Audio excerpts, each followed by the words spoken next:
My name is Aaron Stebner. I'm a professor in mechanical engineering and material science and engineering at Georgia Tech. Also, the executive director of our master's in manufacturing leadership degree program.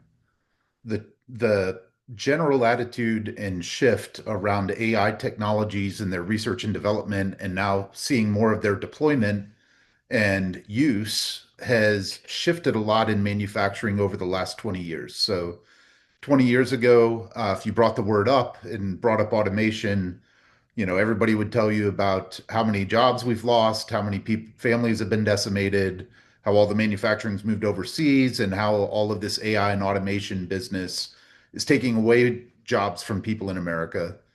What we're seeing today is actually the opposite attitude, right? So there is a COVID really disrupted manufacturing, as we all know, as well as everything else about the world, for sure, at least our country. And now there's not just an attitude for Americans to want jobs and want things made in America, but all of the global suppliers.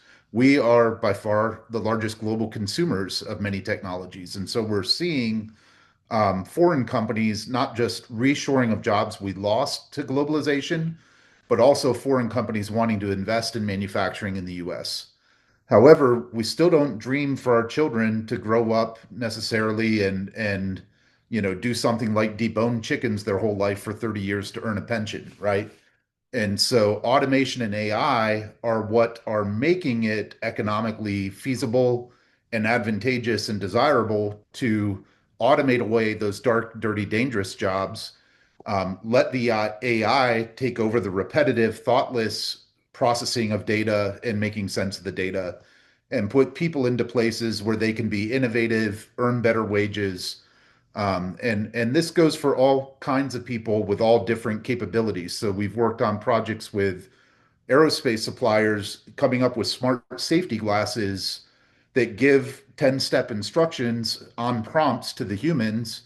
And that's enabled humans that would normally need like a full-time supervisor to work a shift in McDonald's to now work 25, $30 an hour assembly jobs, putting together business jets for an aerospace companies, right? So it's AI technologies. You can think about, full AI, where we're deploying agents that automatically make their own decisions and take their own actions. But there's also a lot of AI and what we call augmented intelligence, which is helping upskill, helping make ourselves more effective and more productive in our day-to-day jobs. Take so I think that the challenge now is not being left behind, and or I think the saying in manufacturing now is in another 5 or 10 years, there's going to be two kinds of companies: those that didn't adopt AI and those that did, right? And those that did will be the ones that flourish and survive.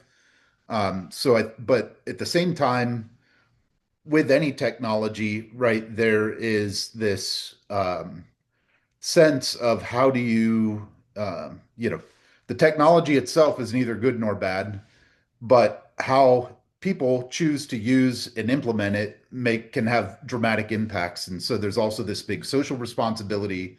Even though it's a high tech industry, there's a lot of obligation, just like there is around nuclear energy and other things of what is AI going to do in the future, and you can clearly see forks in the road. And so I think there's this need for academics to come together with industry and government and figure out how to get this done right, how to translate the technology, how to mature it and de-risk it, but also anticipate societal impacts. And we need major facilities where we can do that kind of work together, not just a professor that wrote a paper about it because it worked in a lab with a student one time, and then industry on the other end, actually making it real and making it something that interacts with thousands of people. We need I say the test track for the autonomous vehicles.